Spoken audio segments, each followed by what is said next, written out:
আজকে আবারও চলে আসলাম আরেকটা ভিডিও নিয়ে আপনাদের কাছে শেয়ার করার জন্য। আজকে আমি ছোট ইলিশ রান্না করেছি, ছোট ইলিশের ঝোল রান্না করেছি মাত্র 2টি আলু দিয়ে। এভাবে আস্তে আস্তে করে ছোট ইলিশের ঝোল অসাধারণ লাগে এবং অনেক মজার হয়। তো এখানে আমি একটা প্যানে তেল দিয়েছি পরিমাণ মতো, তারপরে দিয়েছি ইলিশগুলো। আমি সুন্দরভাবে আপনার হলুদ এবং লবণ এগুলো মাখিয়ে রেখে দিয়েছিলাম প্রায় 5 মিনিটের মতো।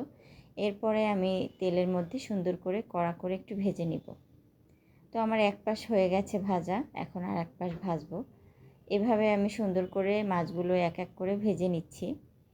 এই মাছগুলো আমি 2টা আলু এবং এক টমেটো দিয়ে রান্না করেছি, ভীষণ ভীষণ মজা হয়েছে। আর আশা করি আপনারা আমার ভিডিওগুলো দেখবেন, কষ্ট করে একটু হলেও দেখবেন, একটা কমেন্ট বা একটা লাইক করবেন। আমার মাছগুলো কিন্তু ভাজা অলরেডি হয়ে গেছে। এখন আমি একটা প্যানে আবার একটু পরিমাণ মতো তেল দিয়েছি। এখন সেখানে পেঁয়াজ এবং টমেটো কুচি দিয়ে দিয়েছি।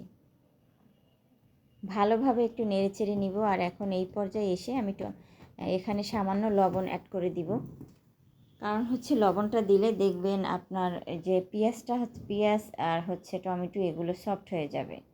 এই জন্য আমি লবণটা এখানে অ্যাড করে আগেই দিয়েছি।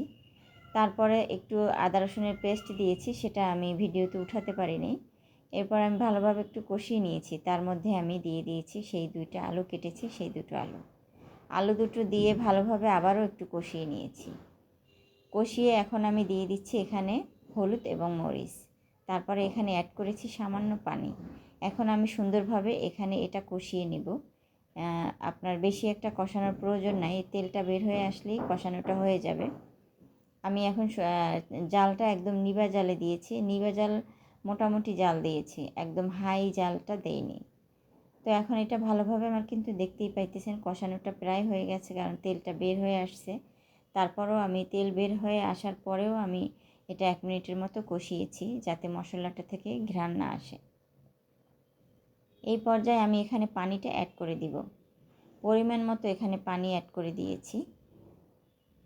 পরিমাণ মতো এখানে পানি অ্যাড করে দিয়ে আমি সুন্দরভাবে নেড়েচেড়ে, মশলাটা চারপাশে লেগে না থাকে সেই জন্য সুন্দরভাবে নেড়েচেড়ে দিয়েছি। এখন যে মাছগুলো আমি ভেজে রেখেছিলাম সেগুলো এক এক করে এখানে অ্যাড করে দিচ্ছি। এগুলো অ্যাড করে দিয়ে একটু সামান্য নাড়াচাড়া করব, হালকা হাতে নাড়াচাড়া করে দিতে হবে। এখানে এখন আমি সামান্য কিছু টমেটো কেটে রেখেছিলাম, ওগুলো অ্যাড করে দিব। টমেটোগুলো তেমন একটা পাকা ছিল না, তারপরেও কিন্তু যে কোনো খাবারের মধ্যে টমেটো না দিলে ভালো লাগে না। তো যাই হোক, আমি টমেটোগুলো সুন্দরভাবে দিয়ে দিয়েছি। আর কিছু ধনিয়া পাতা এখানে অ্যাড করেছিলাম। আমার মাছ কিন্তু রান্না প্রায় হয়ে গেছে, দেখতেই পাইতেছেন রান্নাটা প্রায় হয়ে গেছে। তো আল্লাহ হাফেজ, সবাই ভালো থাকবেন। আর রান্নাটা কেমন হয়েছে অবশ্যই আমাকে একটা কমেন্ট করবেন, জানাবেন প্লিজ। আল্লাহ হাফেজ, সবাই ভালো থাকবেন।